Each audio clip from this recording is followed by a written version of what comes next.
Ya pemirsa, Anda kembali menyaksikan debat kelima calon presiden pemilu tahun 2024. Dan kita masih akan melanjutkan sesi tanya jawab antar calon presiden. Tentu saja masih sesuai dengan subtema malam hari ini, pendidikan, kesehatan, ketenaga kerjaan, kebudayaan, teknologi informasi, kesejahteraan sosial, dan inklusi. Tapi Andro, sebelum kita lanjutkan, saya ingin memberikan apresiasi yang luar biasa, terutama untuk audiens kita malam hari ini yang sangat tertib malam hari ini. Terima kasih banyak Bapak Ibu para pendukung dari 01, 02, dan juga 03. Terima kasih banyak atas kerjasamanya semua hadirin sekalian. Oke. Kita juga akan melanjutkan sesi tanya jawab dan sekali lagi mengingatkan capres untuk menghindari ataupun kalau menggunakan terminologi dan singkatan dielaborasi terlebih dahulu ya. Kami kembali mengundang para calon presiden untuk menuju ke podium.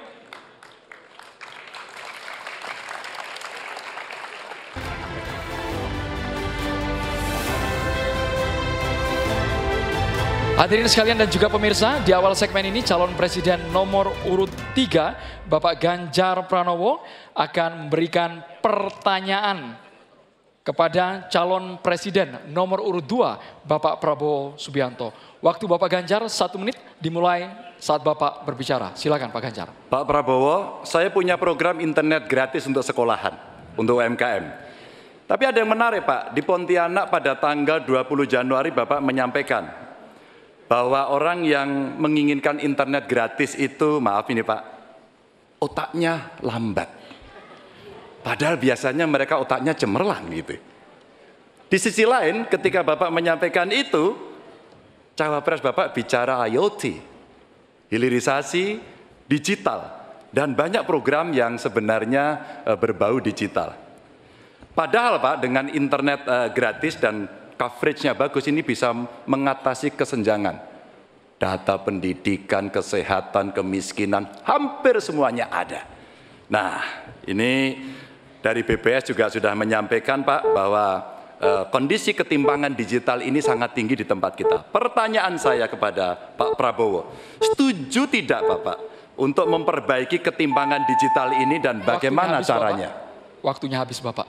Kami persilakan. Sebentar Bapak, kami persilakan kepada calon presiden nomor urut 2 Bapak Prabowo Subianto untuk jawab pertanyaan dari Bapak Ganjar Pranowo. Durasinya 2 menit dimulai saat Bapak berbicara.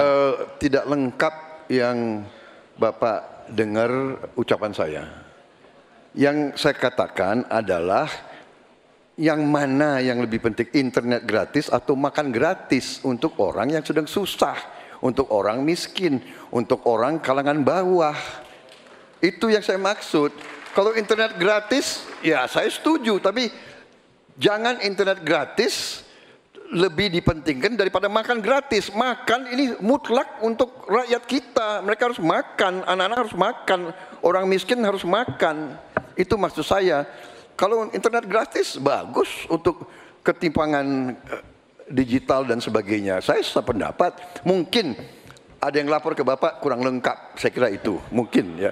Tapi saya tidak bermaksud bahwa internet gratis itu tidak penting, tidak. Kalau dibandingkan dengan makan gratis bagi saya strategik mengatasi banyak masalah. Saya kira itu jawaban saya. Terima kasih. Masih ada waktu Bapak? Saya kira saya sudah jawab. Baik. Ya. Selanjutnya kami persilakan. Mohon tenang hadirin sekalian, kami persilakan kepada calon presiden nomor urut 3, Bapak Ganjar Pranowo untuk menanggapi. Inilah hebatnya kalau coverage internetnya bagus Pak. Jejak digital tidak akan pernah hilang Pak Prabowo. Maka statement Bapak yang hari ini mencoba mengklarifikasi rasa-rasanya di publik sudah lewat Pak. Karena pertanyaan Bapak itu sangat clear dan membandingkan itu. Maka kalau kita berbicara bahwa orang yang pilih internet gratis otaknya maaf lambat, saya kira statement itu sangat sadis. Dan tentu saja apa yang mesti kita lakukan Pak?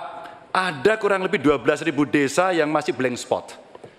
Padahal kita ingin mendigitalisasi banyak hal untuk memberikan fasilitas. Ya pendidikan, ya kesehatan ya. Dan 2 kementerian ini yang kita siapkan hari ini untuk jadi contoh. Kenapa? Karena relatif datanya lengkap. Kalau kemudian kita ingin membuat negara ini maju jauh lebih cepat. Terima kasih. Kami persilakan kepada Capres nomor 2, Bapak Prabowo untuk menanggapi jawaban dari Bapak Ganjar Pranowo. Waktu Bapak 1 menit dimulai saat Maaf berbicara. Pak Ganjar, saya tegaskan kembali. Dalam konteks internet gratis, kalau dibandingkan dengan makan gratis, mana yang lebih diprioritaskan? Maksud saya adalah makan gratis diprioritaskan. Bukan berarti internet gratis tidak penting. Sama sekali tidak. Saya apabila jadi presiden, saya akan bawa internet gratis ke seluruh desa di seluruh Indonesia. Jelas itu. Tapi makan gratis untuk anak-anak Indonesia dan ibu-ibu hamil itu strategik, itu utama bagi saya. Terima kasih. Masih ada waktu Bapak, ingin dimanfaatkan? Cukup? Cukup. Ya, selanjutnya kita akan beralih ke Capres nomor urut 1, Pak Anies Baswedan yang akan bertanya ke Capres nomor urut 3, Pak Ganjar Pranowo. Silakan Pak Anies, pertanyaannya dimulai 1 menit dari Anda berbicara.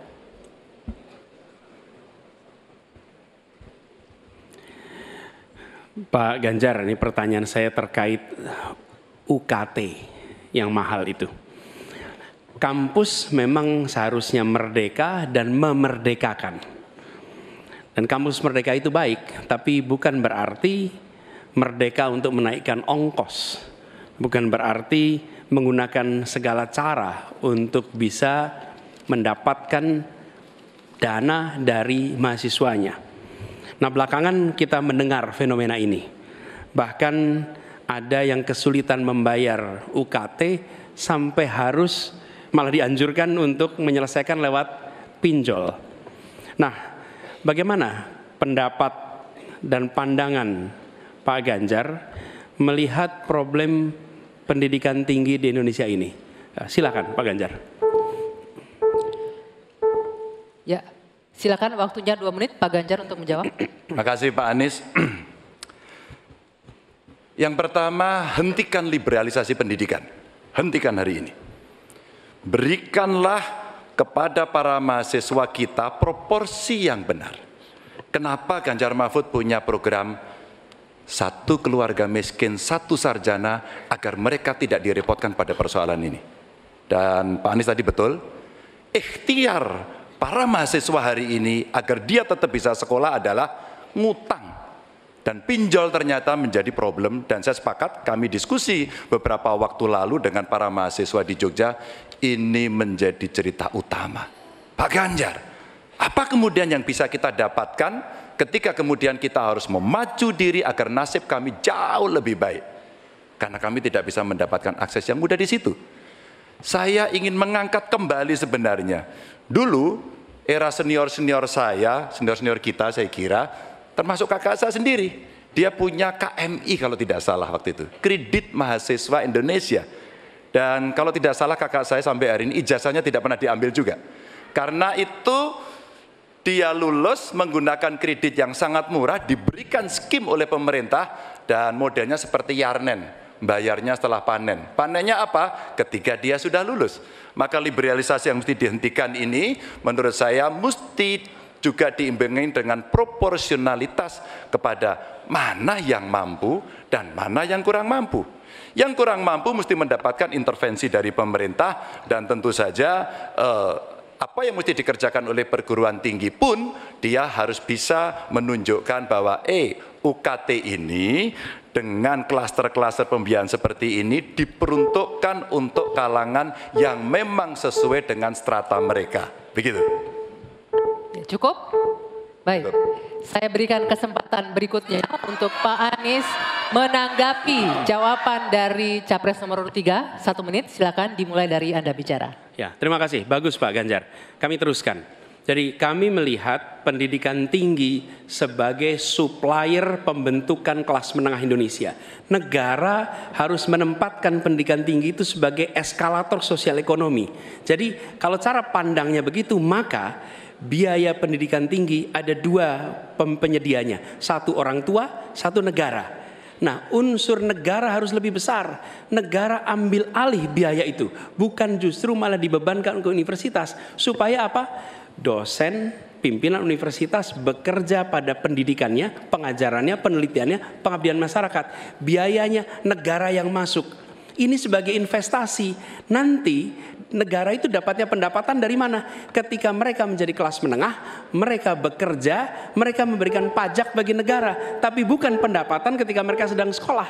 Jadi negara menciptakan universitas sebagai eskalator sosial ekonomi. Itu kira-kira juga dilakukan. Baik, kami berikan kesempatan terakhir untuk Capres nomor urut 3 memberikan tanggapan dari respon Pak Anies. Silakan Pak Ganjar, 1 menit dari Anda berbicara. Kalau kita ingin membangun dan basisnya adalah sumber daya manusia, saya kira tidak boleh diingkari bahwa betul pendidikan adalah investasi. Jangan dihitung-hitung sebagai sebuah kos.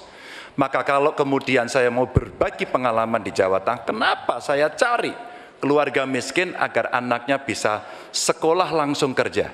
Kami mulai dari SMK karena alhamdulillah kami mampu untuk mengcover itu. Ada SMK Jateng, mereka sekolah 3 tahun dan lulus. Kami ingin tingkatkan ini. Kemana? Ke perguruan tinggi. Agar mereka kemudian bisa jauh lebih baik lagi. Dengan cara itu, ruang-ruang publik kehadiran negara, khususnya dalam bidang pendidikan inilah yang bisa kita berikan kepada mereka. Hari ini yang kita tuju adalah bagaimana kebijakan ini berpihak kepada yang lemah. Apakah itu si miskin, apakah itu kelompok perempuan, apakah itu penyandang disabilitas. Sehingga mereka bisa mendapatkan akses pendidikan tinggi dengan murah. Baik, silakan selanjutnya. Selanjutnya hadirin sekalian, calon presiden nomor urut 2 Bapak Prabowo Subianto, kami persilakan untuk bertanya kepada calon presiden nomor urut 1 Bapak Anies Baswedan. Waktu Bapak 1 menit dimulai saat Bapak berbicara. Pak Anies, kita mengerti tadi bahwa angka kematian atau usia hidup Indonesia termasuk cukup memprihatinkan, dan ini masalahnya adalah karena kekurangan dokter. Apakah Bapak setuju dengan gagasan saya untuk secara besar-besaran mengirim 10.000 anak-anak kita ke luar negeri dengan beasiswa penuh untuk belajar kedokteran dan sains, teknologi dan engineering mathematics sebagai langkah darurat untuk mengatasi kesulitan ini dalam waktu yang sesingkat-singkatnya. Terima kasih. Masih ada waktu Bapak? Cukup? Silakan Bapak Anies Baswedan untuk langsung menjawab pertanyaan dari Bapak Prabowo Subianto. Waktu Bapak 2 menit untuk menjawab, silakan. Iya. Prinsip untuk meningkatkan kompetensi kami setuju Pak. Karena kompetensi yang meningkat bagaimanapun juga akan bermanfaat. Nah, isunya adalah kita harus melihat apa yang menjadi urgen hari ini. Dan di situ harus berbicara dengan siapa? Berbicara dengan stakeholder. Negara punya kewenangan, tapi sekali lagi pengetahuan dan situasi di lapangan kita harus berbicara dengan stakeholder. Siapa itu?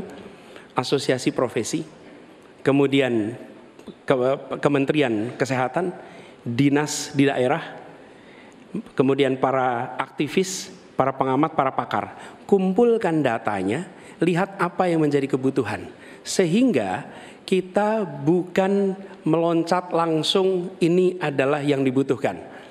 Kenapa? Karena seringkali yang kita anggap sebagai kebutuhan belum tentu di lapangan itu menjadi kebutuhan. Tapi prinsip pengembangan kompetensinya setuju Pak. Dan bila memang diharuskan untuk belajar ke luar negeri, maka go ahead. Tapi bila dibalik, profesor yang dibawa ke sini, institusinya dibawa ke sini juga tidak masalah. Karena dengan begitu proses belajar itu akan terjadi. Jadi kami melihat pengembangan kompetensi itu baik. Jangan tapinya memastikan sesuai dengan data yang ada supaya apa yang kita investasikan bisa menjawab kebutuhan. Jadi ada unsur pentingnya, ada unsur urgensinya. Kita kerjakan mana? Yang dapat dua-duanya, yang urgen dan yang penting, supaya hasilnya bisa langsung kita manfaatkan untuk Indonesia. Begitu jawabannya kira-kira Bapak. Terima kasih. Masih ada waktu Bapak? Cukup? Ingin dimanfaatkan? Kami persilakan kepada Bapak Prabowo untuk langsung menanggapi jawaban dari Bapak Anies Baswedan. Waktu Bapak 1 menit. Baik, saya kira Pak Anies, saya kira masalahnya adalah datanya sudah cukup jelas bahwa kita kekurangan 140.000 dokter. Sebagai contoh, di Atambua ada satu rumah sakit yang seharusnya ada 16 dokter, dokternya hanya 1 orang. Jadi dia kewalahan. Dia harus melayani 3 kabupaten.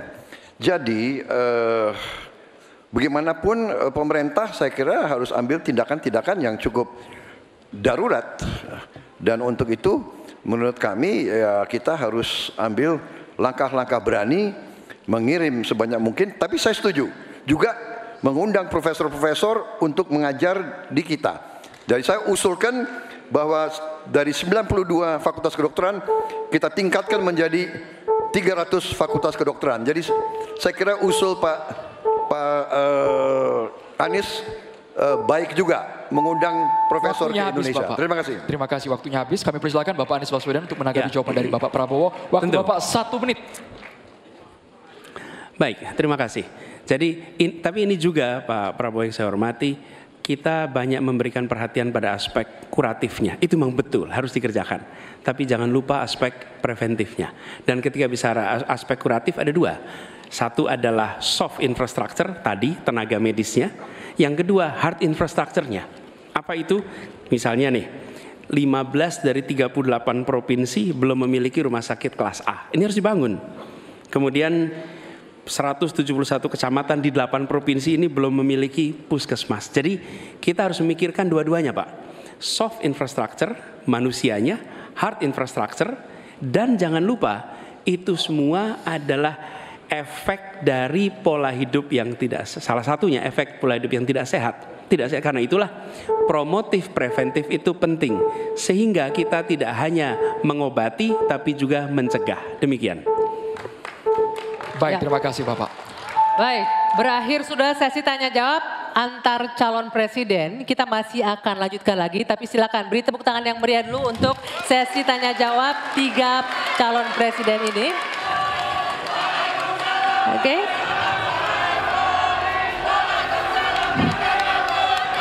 Ya, baik. Bapak, Ibu, dan juga hadirin, sudah ada 3 fase yang kita lewati. Mulai dari menyampaikan visi, misi, dan program kerja, kemudian menjawab pertanyaan dari panelis dan berinteraksi satu sama lain. Masih ada 1 sesi lagi, kita akan mendengarkan bersama pernyataan penutup Ya, dari tapi masing-masing calon itu presiden. nanti. Dian Dia, ya. Betul, tahan dulu, kami akan kembali di debat kelima calon presiden pemilu tahun 2024.